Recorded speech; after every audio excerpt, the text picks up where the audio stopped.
the level of the kidney, this sorbitol is going to result to hyalosis of the glomerulus, is it clear, resulting to diabetic nephropathy, is it clear. And the diabetic nephropathy presentation is much more like a diffuse, segmental glomerulosclerosis, is it clear, meaning that it involves the glomerulosclerosis. It's a diffuse segmental glomerulosclerosis, mostly with diabetic nephropathy. That's why, since it's a diffuse segmental glomerulosclerosis, that's why the end stage diabetes, or at the beginning of diabetes, you have proteinuria. Proteinuria means that what this diabetes is a chronic kidney disease. Is it clear? It's a chronic kidney disease where it involves the glomerulus. Every time you have a chronic kidney disease and you have a proteinuria, means that it involves the glomerulus. And in case of diabetes nephropathy, before you arrive a state of raised urea, where you are going to have an impaired glomerular filtration rate, you first are going to have proteinuria, basically by this diffuse segmental glomerulosclerosis. Even when some people may have even nephrotic range proteinuria, they may not have any impairment in their urine creatinine. So now the next thing after that now so you have diabetic retinopathy, and now you need to know that what the sorbitol pathway now is also going to accumulate at the level of the nerves, is it clear. When sorbitol accumulates at the level of the nerves, it results to neuropathy and abnormality of function of the nerves, is it clear, or with lower motor neuron syndrome. That is how you can evaluate for neuropathy. You're going to visualize lower motor neuron syndrome in the patient. So when you have the neuropathy can be divided into two. It can be autonomic nervous system neuropathy, or it can be somatic neuropathy. Now, what is the presentation of autonomic nervous system neuropathy? You need to know that autonomic nervous system is divided into parasympathetic nervous system and the sympathetic nervous system. Is it clear? Why the somatic is divided into sensory and motor, is it clear? Now, if there is involvement of the parasympathetic nervous system, or there's a parasympathetic nervous system neuropathy, that's why the parasympathetic nervous system is involved mostly with peristalsis. So a patient that has parasympathetic nervous system neuropathy is mostly going to have signs of gastroparesis, is it clear? So he has signs of indigestion, meaning that what he can regurgitate his food. He has abdominal pain, epigastric pain, because there is gastroparesis. So all the signs of dyspepsia or the signs of indigestion associated with gastroparesis.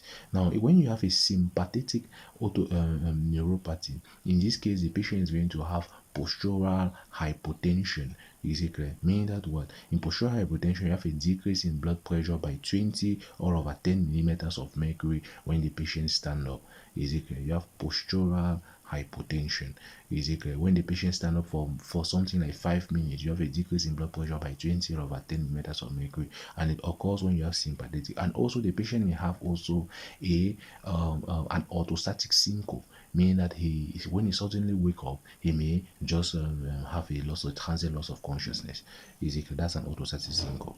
Now, when you have a somatic neuropathy can be sensory or motor. Generally, the first somatic neuropathy that occurs is sensory, and you first have the loss of the vibration sense. So that's why every patient that has diabetes, you must always assess for the vibration sense. That's the first sensation that is going to be lost, and later on the sensation that is going to be lost is the motor sense. So those are the different pathways.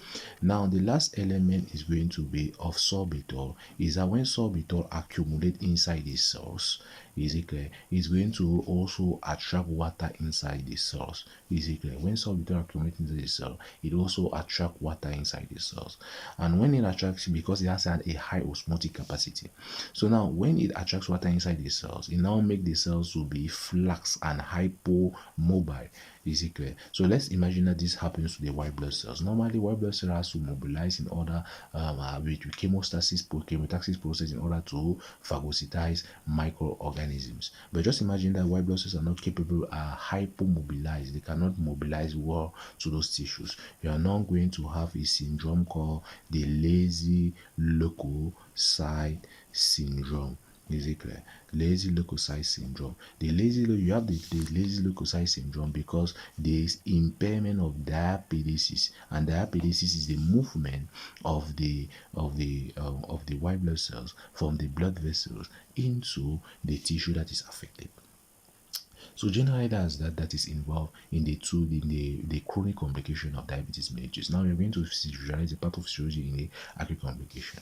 We have already said how we are going to visualize this in the physical examination. In internal carotid, we have said that we're going to hear carotid bridge, and then if there is internal carotid involvement, the patient may have also a stroke.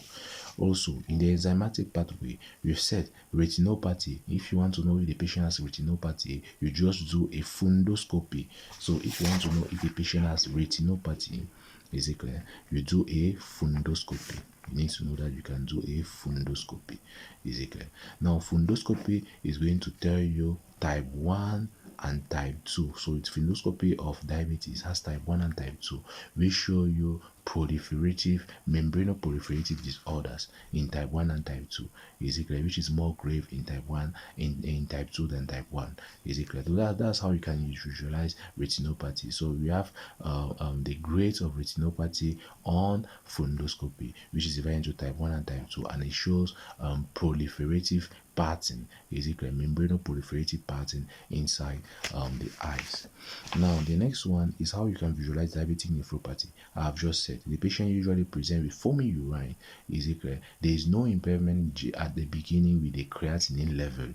Is it clear? What happens is that at the beginning you just have proteinuria, and when you have also on the clinical examination, you need to know that what the ultrasound in the cases of the patient that has diabetic nephropathy, there is normal size kidney. Normally in chronic kidney disease, you have 3 elements for chronic kidney disease on ultrasound. Is it clear? Which is going to be reduced bright kidney, and also no differentiation between the medulla and the cortex. But in this case, in diabetic nephropathy, you have a normal size kidney. We may just have the medulla, which is going to be bright. Is it clear? Because of the glomerulosclerosis. Is it clear? Now the next one is the neuropathy. In the neuropathy, we have autonomic neuropathy. When you want to identify autonomic neuropathy, you can have indigestion signs for parasympathetic nervous system autonomic neuropathy. You have in sympathetic signs, you can have orthostatic hypotension. While for somatic disorders, neuropathy, you have sensory problem, mostly a sensory problem of vibration. That's why every patient that has diabetes always assess for vibration stents. And then the next one is when the sorbitol accumulation inside the leukocyte.